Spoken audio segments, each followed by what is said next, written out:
Wednesday? Where your mama? Help. She ain't watching you. No. I'm coming. Hey friends, long time no see. You know, I done got me a big girl assignment, which takes a lot of my time, but I love it. I'm fulfilled. My talents, education, and everything is being utilized. But you know, I gotta, what them people say? I gotta tread light, right? Gotta tread light, because I'm surrounded by different players. Let's just say that. You know what I mean? Before, I wasn't employed in my racial, social, economic, for lack of a better term, community, and now I am, right? So anyway, I want to talk about Kamala and this whole thing about her being black, not being black, and I'm just going to use her as a springboard catalyst, but mostly the conversation, which is going to be very quick, is about the one drop rule that many black people seem to hold on to automatically characterize someone's blackness. So in my perspective, and I'm only going to talk about in my perspective, and I'm going to use words that Kamala has used. Let's be clear. Let's be very clear. Anything that benefits the black community benefits America as a whole. But you know, that Asian hate bill was for the Asians. But anyway, I digress, people. In my opinion, and the opinions of others, and in rational common sense, the one drop rule is not to define blackness. The one drop rule is historically riddled in white supremacy and purity of whiteness.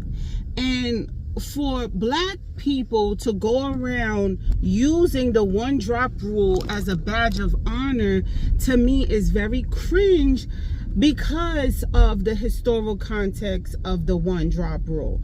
Now, the one drop rule is not to define blackness. White people don't care that who's pure black.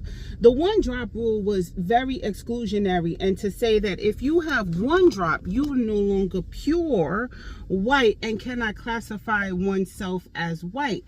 And this is why when the Indians from India came over here, they really pushed to be classified as white, not because they want to be white per se, as far as white is right. It was to get the prestige and accolades and privilege that comes with such titles as being white. So I find it very cringe when people say that Kamala got a black daddy, therefore she's black, but she came out of a whole Indian mother, and her father is biracial. And people say he's from Jamaica, he's black. Jamaica is a country. It does not automatically default you black because the majority of black inhabitants are melanated. No, there are Asian, Oriental, white, come on, right? What did it call? One people.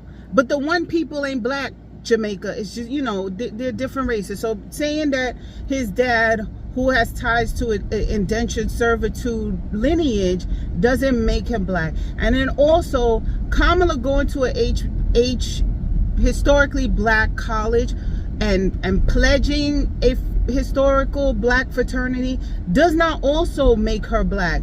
I personally know non-black people who've crossed lines and are part of historical black fraternities, and they are not black. They are blonde hair and blue eyed. Shout out to you. We're Facebook friends.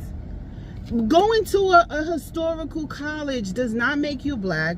Joining a historical fraternity does not make you black.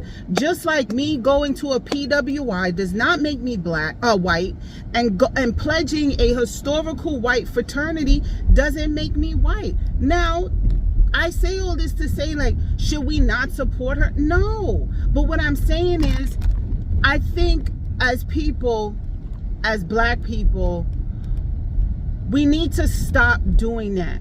As a person who has biracial children, for me to just automatically call my kids black because they have one drop of black in them is disrespectful to my partner. Is disrespectful to literally 50% of my kids.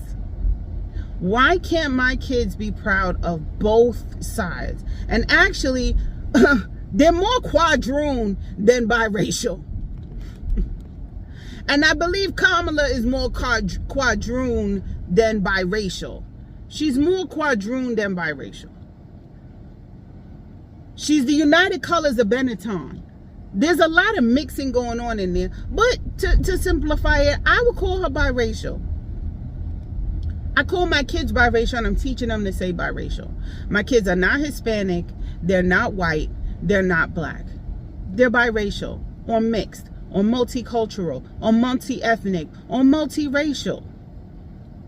You can't, my opinion, can't go around calling yourself black based on a white supremacist rule of the one drop rule. And when I hear black people say that, I cringe.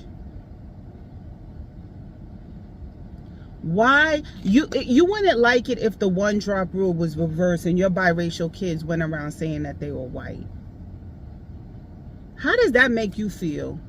When you got a whole life, culture, ethnic, racial pride, all of this going on, and the children that you made are deleting that whole side of them and choosing one side. Why do we have to choose one side? When you go to Chipotle, you are able to get as much sides as you want and as much protein as you are willing to pay for. Why are we pigeonholing people on picking one thing?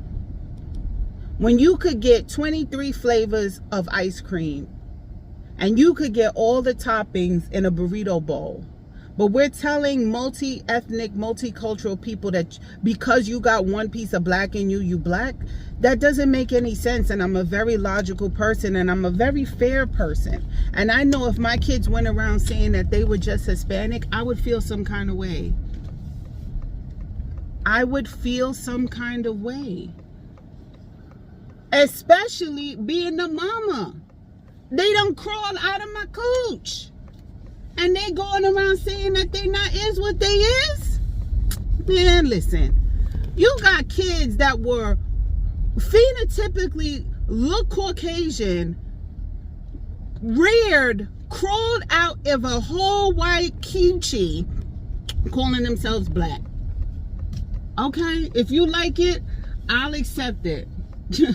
If you like it, I'll accept it. Because, girl, not mine. Not mine. You're not finna do that. Not mine. So, anywho, and I also find it a bit ironic that black men who attribute to more biracial kids in this country don't like the fact that Kamala has a white husband. Man, it's the hypocrisy for me.